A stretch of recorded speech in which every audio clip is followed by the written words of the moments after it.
There is an unspoken vow that lives in the marrow of every healer, the belief that a life, once found, becomes a responsibility. Most days, that vow is fulfilled in fluorescent hallways and documented on digital charts. But once in a career, a moment arrives that is not a scheduled shift, but a moral chasm. To step forward is to risk the safety of a quiet life.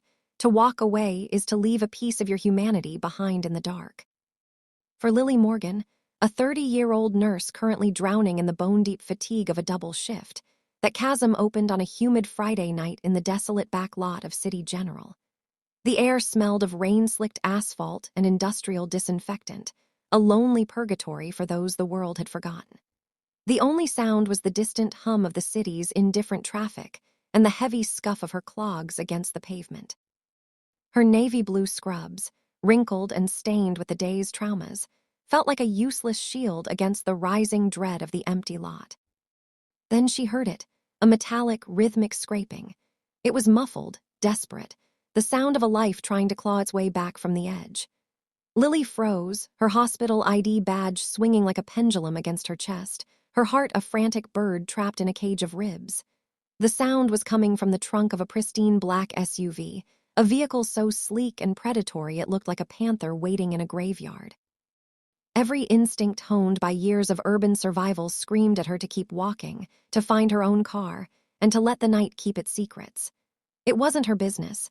It was the kind of trouble that swallowed people like her without a trace.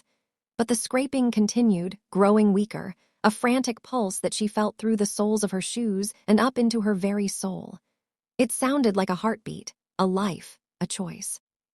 Welcome. Before we continue, please hit that like button, subscribe, and comment with your city so I can see how far this story travels. Now, let's dive in.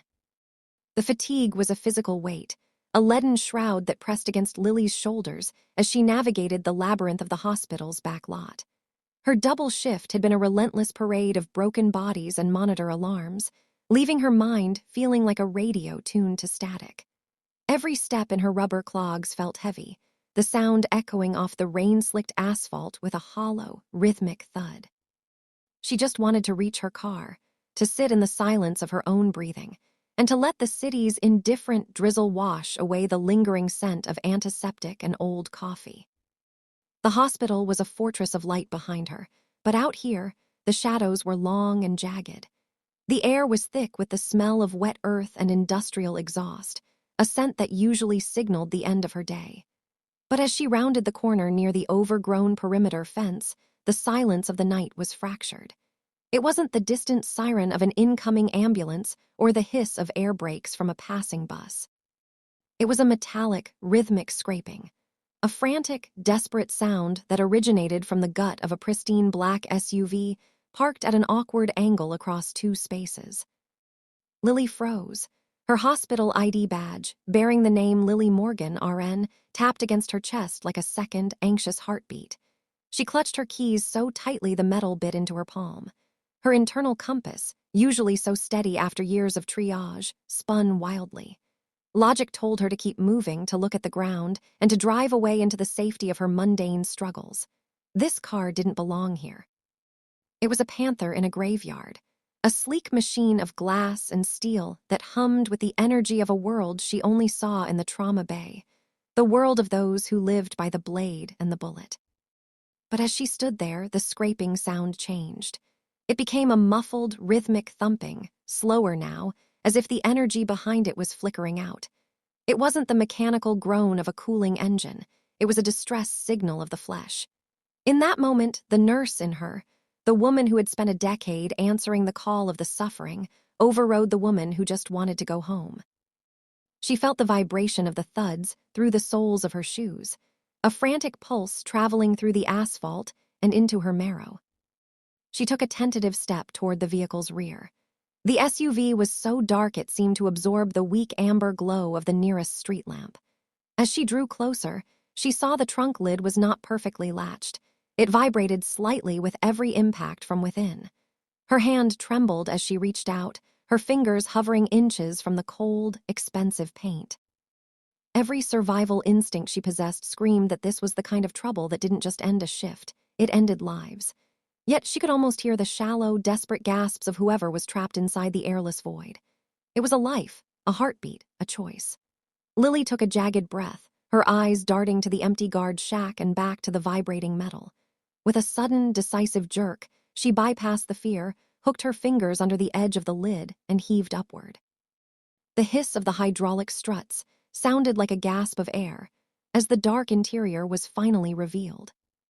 The trunk lid ascended with a heavy, mechanical sigh, and the dim light of the parking lot spilled into the darkness of the SUV. Lily's breath hitched, her lungs suddenly feeling as thin as the night air. There, cramped into the upholstered velvet of the trunk, was a man who looked like he had fallen from a throne directly into a gutter.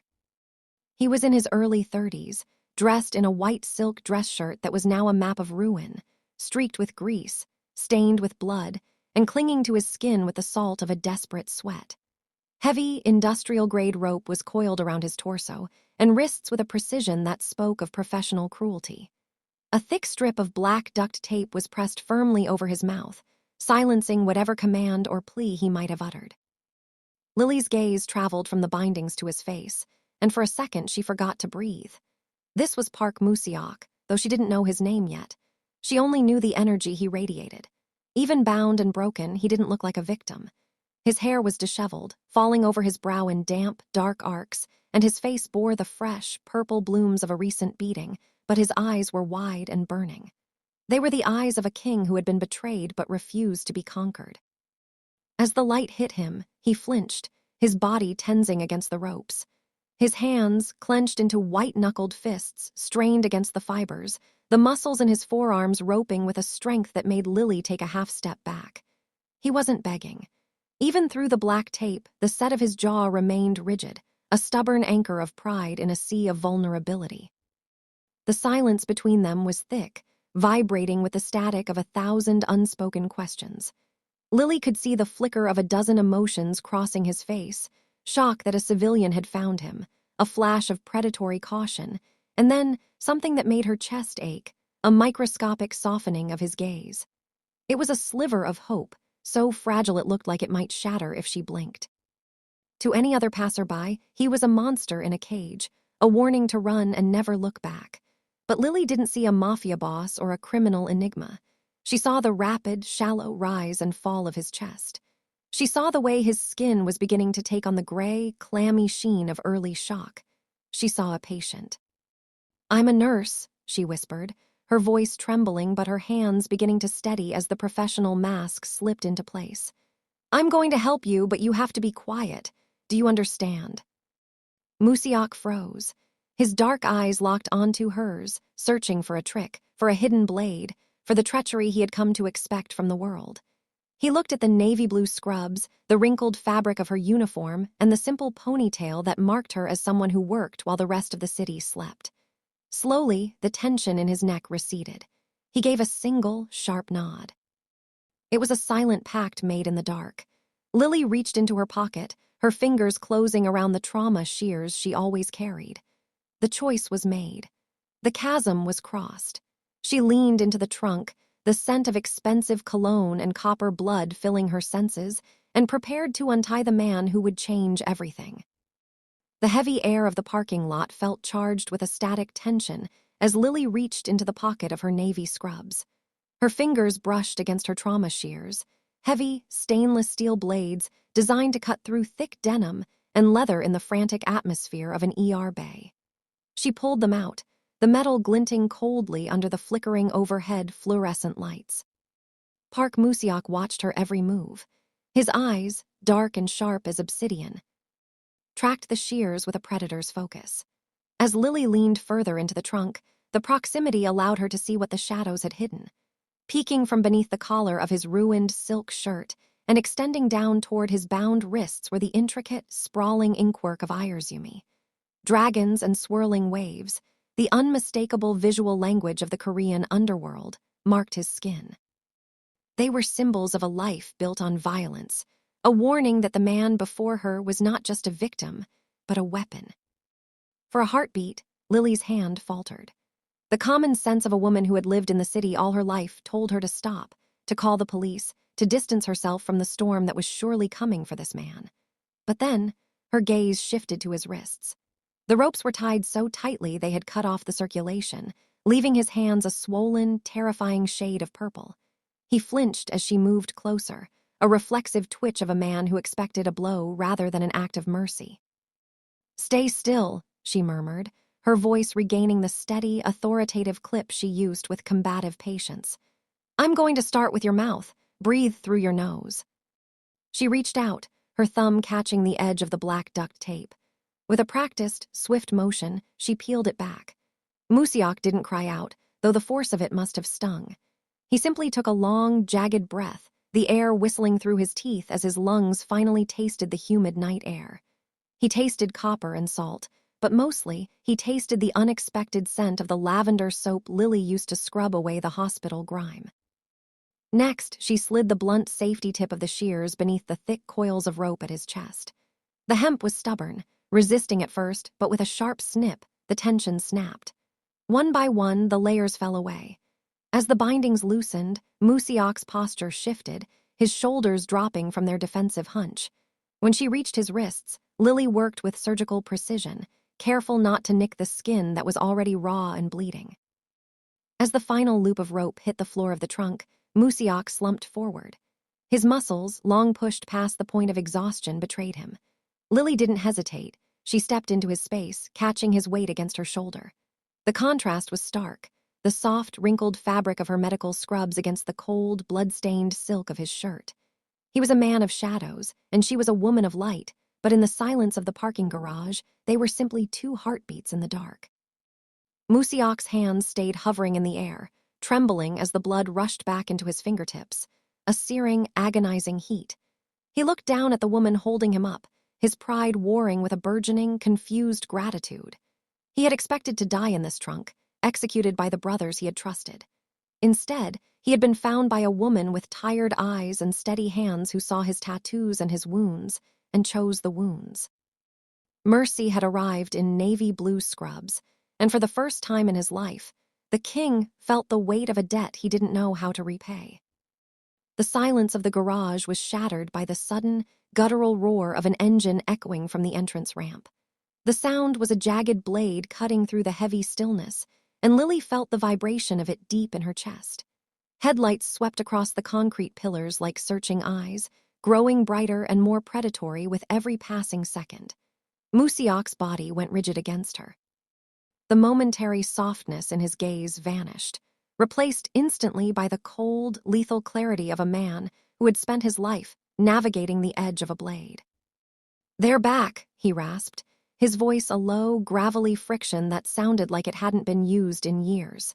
He tried to push himself upright, but his legs, still regaining circulation, buckled beneath him. Lily didn't panicking. She transitioned. The adrenaline that usually carried her through a cardiac arrest or a chaotic ER intake flooded her veins, sharpening the world into a series of tactical necessities. She looked at the approaching lights, then back at the man who was now her responsibility. If they stayed by the SUV, they were dead. If they ran for the main elevators, they were trapped. "Put your arm around my neck," she commanded, her voice a low, steady anchor. "Now." Musiak didn't argue. He draped a heavy, ink-stained arm over her shoulders, and Lily braced herself against his weight. She knew this hospital better than she knew her own apartment. She knew which stairwells were monitored by cameras and which ones had been broken for months. She knew the service corridors that smelled of laundry steam and the blind spots, where the security guards rarely ventured during the shift change. They moved in a desperate, lurching rhythm toward the shadow of a heavy steel door marked maintenance only. Behind them, the screech of tires announced the arrival of the black sedan. Lily didn't look back. She swiped her ID badge against the secondary reader, one of the few that still functioned on the subterranean level, and the lock clicked with a sound like a heartbeat. They slipped into the narrow, dimly lit service hallway just as the car doors slammed shut in the garage. The air inside was thick with the hum of massive industrial boilers and the scent of overheated copper. Lily guided Musiak through a labyrinth of steam pipes and electrical conduits, her mind mapping a path that led away from the public eye. "Why are you doing this?" Musiak whispered, his breath hot and ragged against her ear as they reached a small, windowless alcove used for storing discarded gurneys. Lily stopped, pressing her back against the cool brick wall as the sound of heavy footsteps echoed in the hallway they had just left.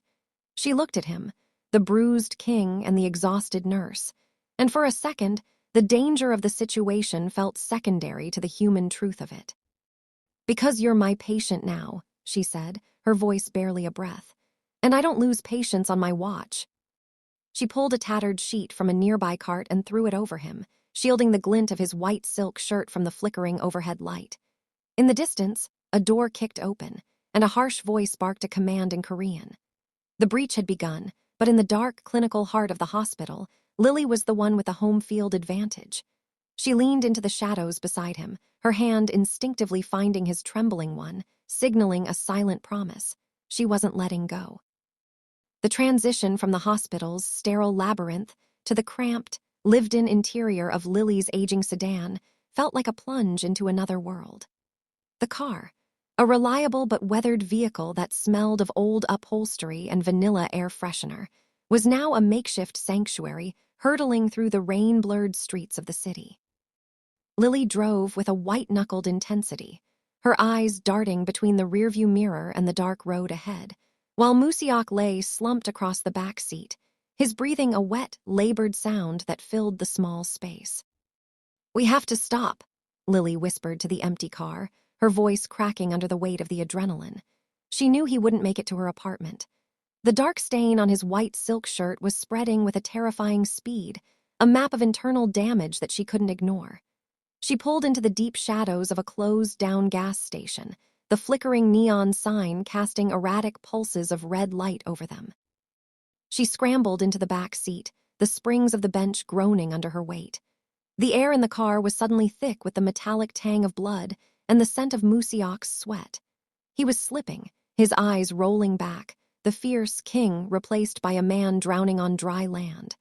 Lily reached for her tattered nursing bag, a permanent fixture on her floorboard, and pulled out the tools of her trade. "Stay with me, Musiak," she commanded, her hands moving with a clinical grace that defied her exhaustion. She ripped away the ruined silk, exposing the jagged entry wound in his side. It was a messy, deep laceration, not from a clean bullet, but from a jagged piece of metal or a shallow-angled blade. The blood was dark, poolsing sluggishly. With the practiced efficiency of a woman who had spent a decade in the trauma bay, she began the midnight triage. She didn't have a surgical suite or a team of assistants. She had a headlamp, a bottle of sterile saline, and her own unwavering focus. She flushed the wound, the clear liquid turning crimson as it spilled onto the floor mats. Musiak let out a low, guttural groan, his hand reaching out blindly to grip the edge of the front seat until his knuckles turned ashen. "I know," she murmured, her voice a soft, steady hum against the backdrop of the falling rain. "I know it hurts, just breathe." She packed the wound with hemostatic gauze, using her body weight to apply the necessary pressure. It was a brutal, intimate moment, the nurse and the criminal, bound together in a small metal box while the rest of the world slept. As she worked to stabilize the hemorrhage, Musiak's hand shifted, his fingers feebly brushing against the sleeve of her scrubs. It wasn't a threat. It was a tether. He was anchoring himself to the only person who had ever seen his blood and didn't want more of it. Finally, the bleeding slowed. She taped the dressing with a tightness that would hold until they reached a safer harbor. Lily sat back, her chest heaving, her navy blue scrubs now a darker, wetter shade of blue. Musiak's eyes fluttered open, focusing on her with a hazy, profound confusion. He looked at the woman who had just willed the life back into his body, and in the dim, red glow of the gas station sign, the first layer of his armor began to dissolve. The triage was complete, but as Lily shifted back into the driver's seat, she knew the real healing, and the real danger, was only just beginning. The ascent to Lily's fourth-floor walk-up was a slow, agonizing climb through the dim yellow light of the stairwell.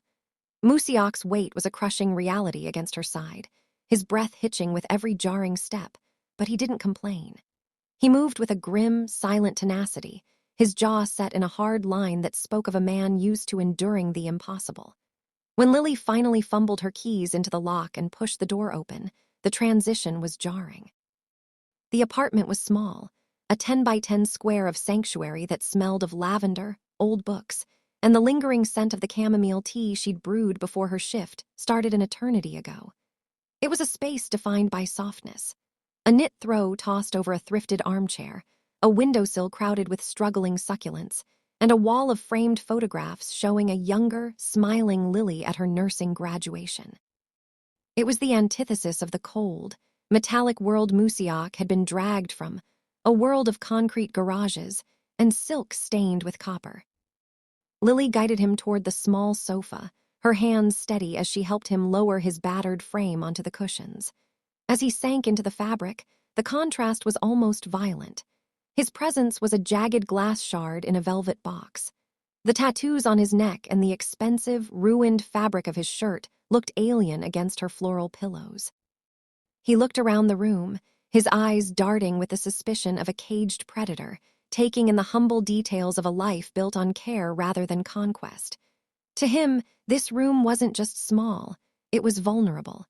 It was a place where doors were locked with simple deadbolts, not armored guards. "I'm going to get the proper kit," Lily whispered, her voice a soft tether in the silence. "Don't move, you're still at risk for a secondary hemorrhage."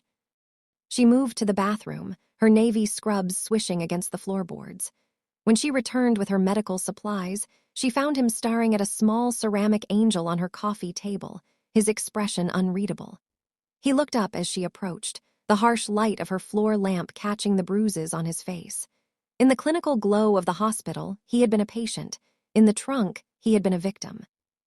But here, in the intimate quiet of her home, he was simply a man, one who looked profoundly out of place in a world that didn't require a weapon to survive.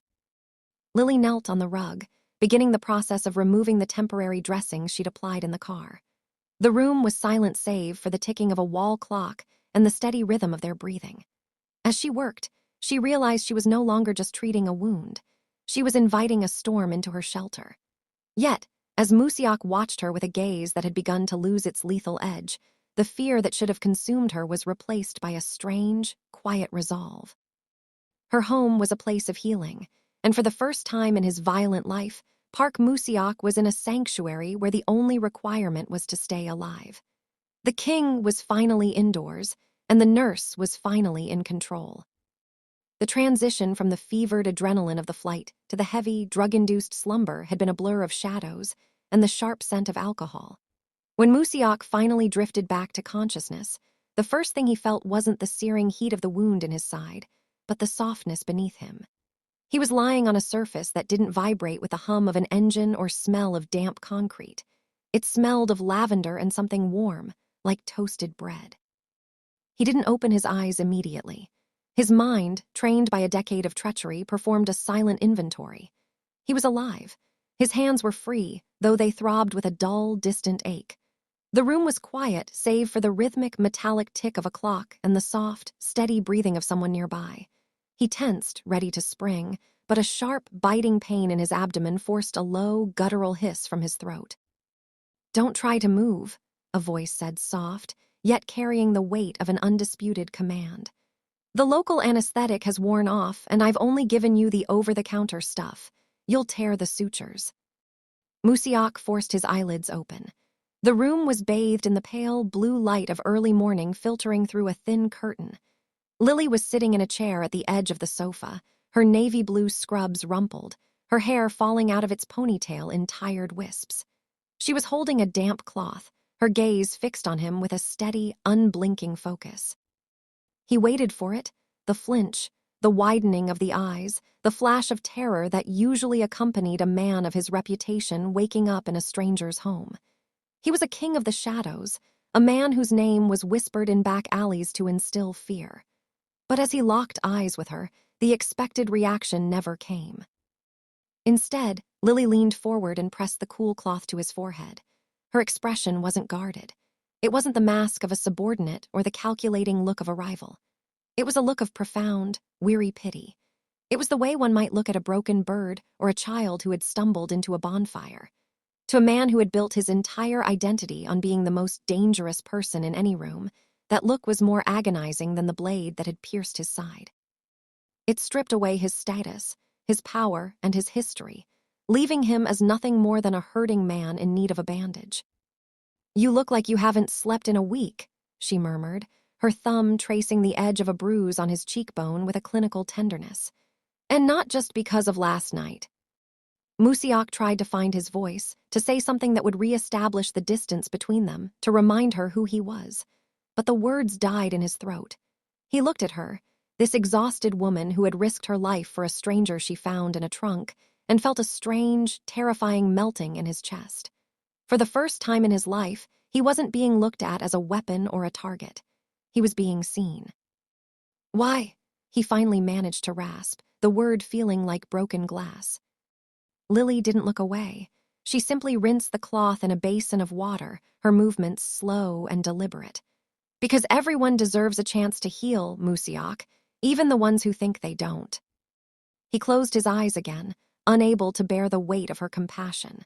The physical pain was manageable, but this new sensation, this quiet, heart-melting realization that he was safe in the hands of a woman who felt sorry for him, was a different kind of pain entirely.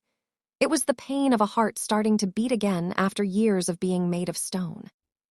The lavender scent of Lily's apartment began to fade as Musiak closed his eyes, the rhythmic ticking of her wall clock transforming into the heavy, metallic heartbeat of a Seoul shipyard at midnight. In the theater of his mind, the rain wasn't the gentle drizzle against Lily's window, but a freezing deluge that turned the world into shades of obsidian and slate. He was back on the docks, the smell of salt and diesel thick in the air, standing beside the man he had called his brother for 20 years, Dehyun Park. They had climbed the ranks together, two orphans who had forged a kingdom out of grit and iron. Dehyun had been his shield, the silent shadow who watched his back in every dark alley and boardroom. "To the end, Musiak," Dehyun had whispered earlier that night, raising a glass of expensive scotch. "No matter what comes, we share the same blood." But the end had arrived sooner than Musiak expected. The flashback moved with a jagged, sickening clarity. He remembered the way the warehouse lights had flickered, the sudden silence of their bodyguards, and the heavy, chilling weight of a gun barrel pressing against his spine. It wasn't an enemy's hand that held the weapon, but Dehyun. The betrayal was a physical blow. A cold blade through the heart that preceded the actual steel. Musiak remembered turning slowly, his hands raised, searching his brother's face for a glimmer of regret. He found only the hollow, hungry eyes of a man who had decided that a crown was worth more than a soul. Dehyun didn't look away. He looked through Musiak, as if he were already a ghost. "The elders want stability, Musiak," Dehyun had said, his voice as cold as the rain. "And you became too soft, too concerned with the lives of those who don't matter." The memory of the blade was the sharpest part. It wasn't the pain that haunted him, but the intimacy of the act. Dehyun had leaned in close as he drove the jagged steel into Musiak's side, his breath hot against Musiak's ear. It was a lover's proximity, a final, lethal embrace from the person who knew exactly where his armor was thinnest. As Musiak collapsed into the darkness of the SUV's trunk, the last thing he saw was Dehyun wiping a smear of blood from his own cheek, Musiak's blood, with a look of clinical indifference. The ticking clock in the apartment pulled him back to the present. Musiak's eyes snapped open, his breath coming in ragged, shallow gasps. The physical wound in his side throbbed with a renewed heat, but it was nothing compared to the cold void left by Dehyun's treachery. He looked at Lily, who was quietly tidying a stack of medical books across the room. She was a stranger who had risked everything to save him, while the man who shared his history had done everything to erase him.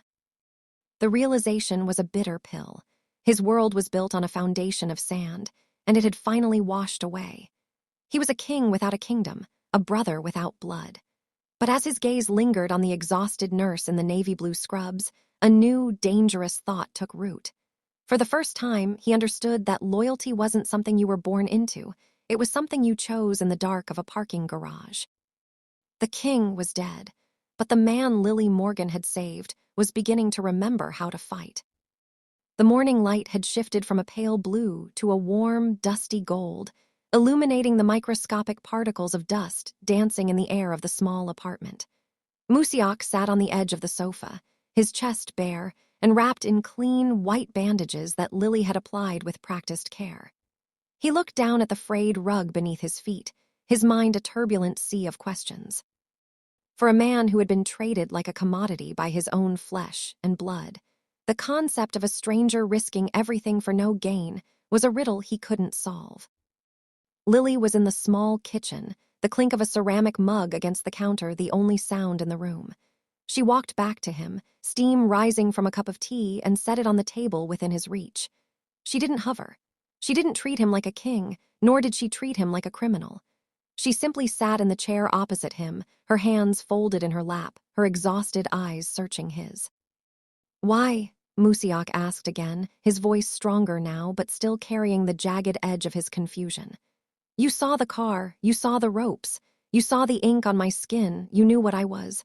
Why didn't you just keep walking? You could have been home, asleep, safe. Instead, you're a target." Lily looked toward the window, where the city was beginning to wake up, a distant hum of sirens and tires. She remained silent for a long moment, the shadows of the fire escape casting stripes across her navy scrubs. "I grew up in a neighborhood where people learned to look at the sidewalk," she began softly, her voice carrying a weight of 1,000 weary shifts. "If there was a fight, you closed your blinds. If there was a scream, you turned up the radio. We were taught that minding your business was the only way to survive."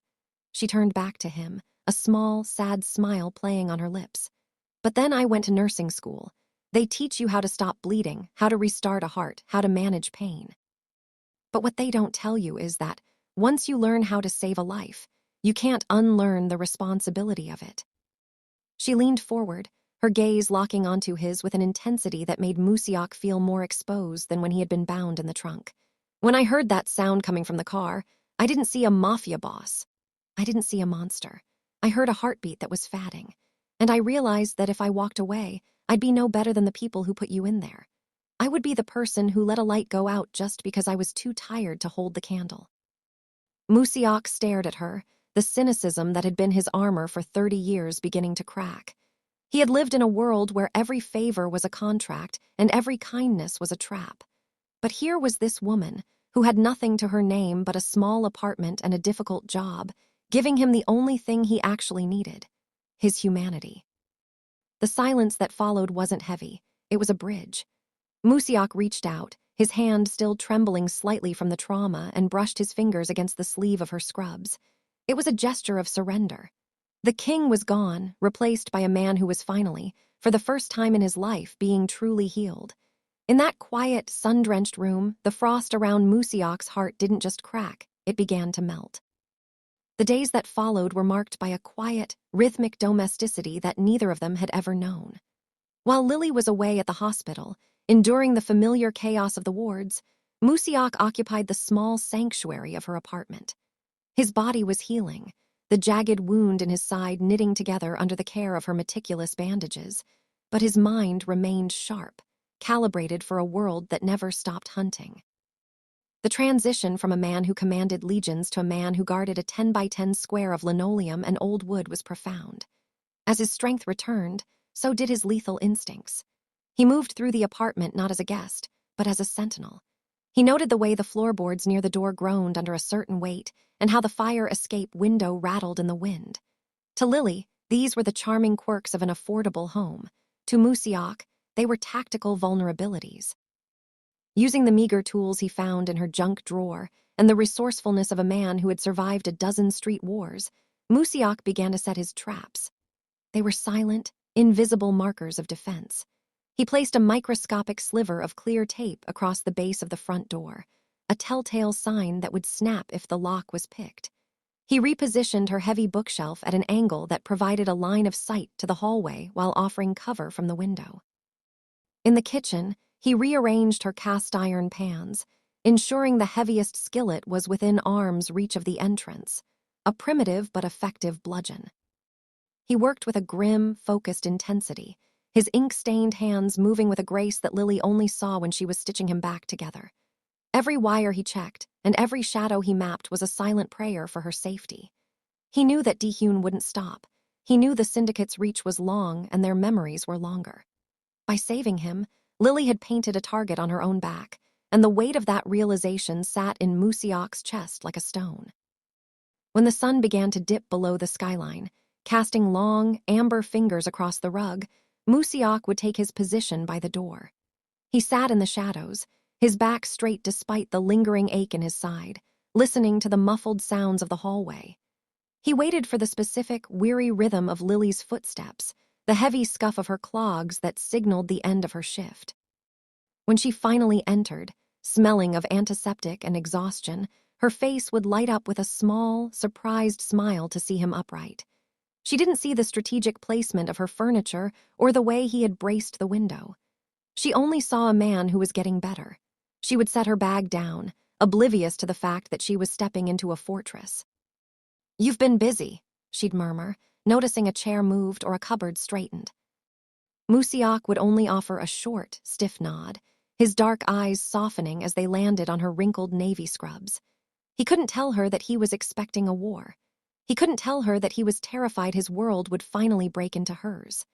He simply watched her move through the kitchen, a silent guardian in the dark, vowing that as long as he drew breath, the sanctuary of the woman who had saved him would remain unbreached. The fragile peace of the apartment shattered at 3 a.m, not with a bang, but with the sickeningly rhythmic snap of the plastic tape Musiok had placed across the doorframe. In the heavy velvet of the dark, Musiok's eyes snapped open. He didn't gasp, he didn't fumble. He rolled off the sofa with the silent, fluid grace of a shadow, his hand closing around the heavy cast-iron skillet he had staged near the entryway. "Lily," he breathed into the darkness. It wasn't a shout, but a low-frequency vibration that reached her through the fog of her sleep. She sat up in bed, her heart instantly hammering against her ribs. She didn't ask what was happening. She had seen the look in his eyes for days. She knew the bill for her mercy had finally come due. The door didn't burst open. Instead, the lock turned with a clinical, metallic precision that was far more terrifying. Dehune's men didn't kick doors, they dismantled them. As the wood groaned, the first shadow crossed the threshold. The apartment, once a sanctuary of lavender and soft light, transformed into a jagged battlefield of silhouettes. Musiok didn't wait for them to find him. He moved with a brutal, focused efficiency, using the very furniture Lily had carefully curated as tactical obstacles. He swung the iron skillet with a bone-shattering force, catching the first intruder in the temple. The man went down without a sound, his suppressed weapon clattering onto the hardwood floor.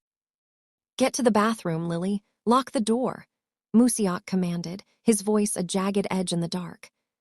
But the second man was already through the breach, the red dot of a laser sight dancing across the floral wallpaper, searching for a heart to stop. Lily didn't run. She couldn't. The hallway was blocked by a third shadow. The sanctuary of her scrubs, usually a symbol of life, felt like a target in the gloom. She saw the glint of a blade, the same kind of jagged steel that had opened Musiok's side, and realized with a sickening clarity that these men weren't here to talk. They were here to erase the mistake she had found in the trunk. Musiok lunged, ignoring the fire in his healing side.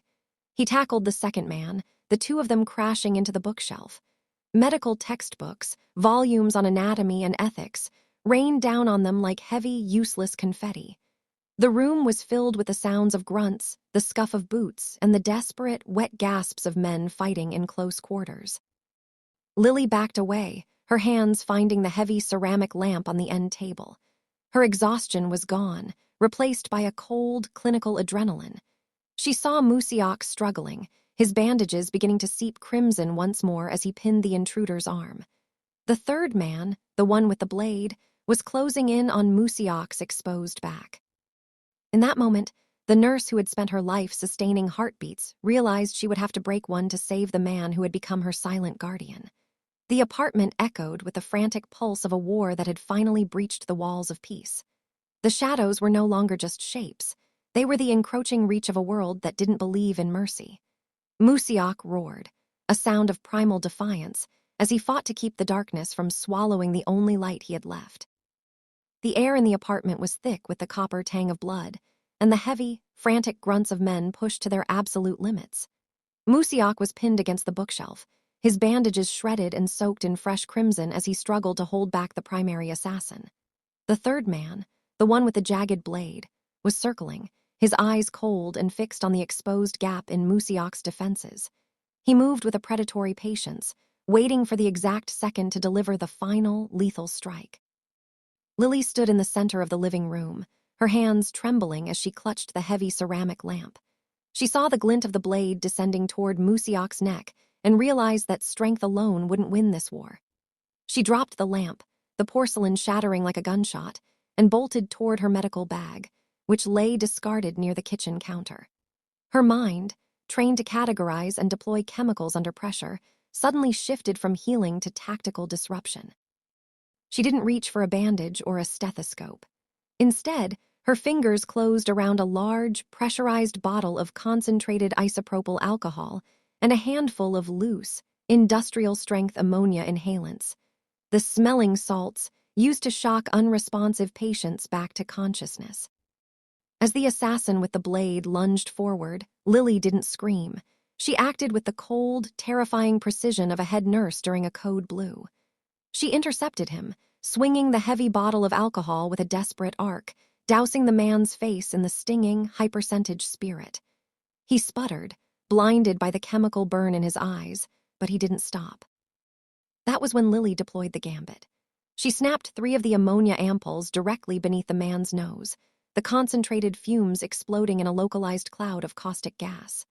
To a person already gasping for air, the effect was a violent, involuntary neurological shock. The assassin's nervous system recoiled. His lungs seized, and he collapsed to his knees, clutching his throat as he was plunged into a sensory nightmare of burning eyes and a paralyzed respiratory reflex. The momentary distraction was all Musiok needed. Sensing the shift in the room's gravity, he used the last of his strength to heave the man pinning him into the sharp corner of the bookshelf. With a guttural roar, he followed up with a clinical strike to the temple, using the heavy iron skillet he'd reclaimed from the floor. The intruder went limp. Silence rushed back into the room, broken only by the ragged, wet breathing of the 2 survivors. Musiok slumped against the wall, his hand pressed to his side, his dark eyes wide with a new kind of shock as he looked at Lily. She stood over the incapacitated assassin, the empty ammonia casings still in her hand, her navy blue scrubs stained with the day's traumas and the night's violence. She wasn't a soldier, and she wasn't a mafia queen. She was a nurse who had looked at a battlefield and seen a patient in need of a different kind of intervention. She had used the tools of life to deliver a blow of survival. As their eyes met in the wreckage of her home, Musiok realized he hadn't just been saved by a stranger's kindness. He had been defended by a woman whose mercy was as fierce as any blade he had ever carried. The gambit had worked, but the cost was visible in the way Lily's hands finally began to shake. The wreckage of the apartment was a silent testament to the violence that had finally reached its peak. In the center of the room, illuminated by the harsh, flickering beam of a dropped flashlight, stood Dehyun Park. He had entered through the broken door not with the frantic energy of his soldiers, but with the cold, measured step of a man who believed he had already won. He looked at the unconscious men on the floor, then at Lily, and finally at Musiok, who was using the bookshelf to haul himself upright. "You always were difficult to kill, brother," Dehyun said, his voice a smooth, cultured contrast to the metallic tang of blood in the air. He raised a silver-plated handgun, the barrel steady as a surgeon's hand. "But look at you, reduced to hiding in a hovel, saved by a woman who smells of hospital soap. Is this the legacy of the king?" Musiok didn't look at the gun. He looked at the man he had once shared a blood oath with. The fire of vengeance that had kept him alive in the trunk and through the feverish nights of recovery was there, but it was tempered by something new. He felt the weight of Lily standing just behind him, her breathing shallow but her presence a solid, grounding force. "The legacy you want is a graveyard, Dehyun," Musiok rasped, his hand gripping the edge of the shelf until the wood groaned. "I used to think that was the only way to rule. I thought power was the sum of the people who feared you." He took a step forward, the light catching the fresh blood seeping through his navy blue-stained bandages. "But this woman, she found me at my lowest and didn't ask for a crown. She asked me to breathe." Dehyun's finger tightened on the trigger, his eyes narrowing. "Sentiment is a terminal illness in our world, Musiok. I'm doing you a favor." "Then do it," Musiok challenged, his voice dropping to a low, lethal vibration. But know this, the elders already have the footage from the hospital garage. They know it wasn't a rival hit. They know it was you. My life for yours, that's a trade I'll take. He paused, his gaze shifting to Lily for a fraction of a second, a look of profound, heart-melting protection. But I won't let you turn this home into a crime scene. Not her home. A long, suffocating silence stretched between them. Di-Hyun's gaze flickered to the door, then back to Musiok. He could see the truth in Musiok's eyes, not the desperate rage of a cornered animal, but the calm resolve of a man who had found something worth more than an empire. If Di-Hyun pulled the trigger now, he would be a king of ashes, hunted by his own kind for a sloppy betrayal. Slowly, almost imperceptibly, Di-Hyun lowered the weapon. The shadow of the king had proven too heavy to bury. Exile, then, Di-Hyun hissed, the words tasting like poison. If I ever see your face in Seoul again, or if you step foot in the Syndicate's territory, there will be no trunk, only a hole in the ground. I'm already gone, Musiok replied. Di-Hyun turned and vanished into the darkness of the hallway, taking the remnants of his world with him. Musiok slumped back against the wall, the adrenaline finally ebbing away, leaving him hollow and exhausted. He felt Lily's hand on his shoulder, her touch a cool, steadying mercy. He had traded his crown for his life, and his vengeance for her peace. The debt of the trunk had been repaid, not with blood, but with the choice to let the violence end. The city's rhythm had a way of smoothing over the jagged edges of the past, turning even the most violent nights into distant, half-remembered dreams. A year had passed since the air in Lily's small apartment had been thick with ammonia and the scent of iron. And yet, as she stood in the doorway of her newly opened community clinic, the memory of the black SUV still felt like a ghost pressing against her skin. It was a Tuesday evening, and a steady, rhythmic rain was falling over the neighborhood, washing the soot from the brickwork and turning the street lamps into glowing amber halos. Lily leaned against the doorframe, her navy blue scrubs, fresh, pressed, and bearing the logo of the Morgan Reach Clinic, a stark contrast to the wrinkled, stained uniform she had worn on that fateful night. The facility was small but bright, filled with the hum of a waiting room that finally had enough chairs and a medicine cabinet that was never empty. Earlier that morning, a courier had arrived with a nondescript envelope. Inside was no letter, only a legal document confirming a massive, anonymous endowment, a scholarship for the soul, as the lawyer had cryptically called it. It was enough to fund the clinic for a decade, ensuring that no one in this neighborhood would ever have to choose between their health and their rent. There was no name attached, but the document was clipped together by a small, silver pin shaped like a dragon's scale. Lily looked out into the rain, her gaze drifting toward the far side of the street. There, standing beneath the shadow of a darkened awning, was a silhouette that didn't move with the frantic pace of the city. He was dressed in a long, dark overcoat, his shoulders broad and steady, his face obscured by the downpour and the collar of his coat. Even from a distance, the energy he radiated was unmistakable, the presence of a man who no longer ruled through fear, but who watched over the world with a quiet, lethal devotion. He didn't wave, and he didn't step into the light. He simply stood there, a silent guardian in the storm, watching the woman who had once reached into a dark trunk and pulled out his humanity. The king was in exile, but in the heart of the city, he had built a fortress of mercy for the only person who had ever seen his wounds and stayed. A nurse called from inside. "Lily, the next patient is ready." Lily took a final, deep breath of the rain-cooled air. She looked toward the shadow one last time and offered a microscopic, knowing nod, a silent acknowledgement of the bridge they had built together. She turned back to the light of the clinic, her heart full, the exhaustion of her old life replaced by the profound peace of her new one. Behind her, the silhouette in the rain finally turned away, vanishing into the mist like a guardian spirit, leaving only the sound of the falling water and the steady, unbreakable heartbeat of the city they had both, in their own way, managed to save. If this story of a healer's mercy and a king's redemption touched your heart, don't let the fire go out here. Like this video to honor those who choose compassion in the dark, and subscribe to join our community as we explore more tales of unlikely bonds and life-changing choices. We want to hear from you in the comments.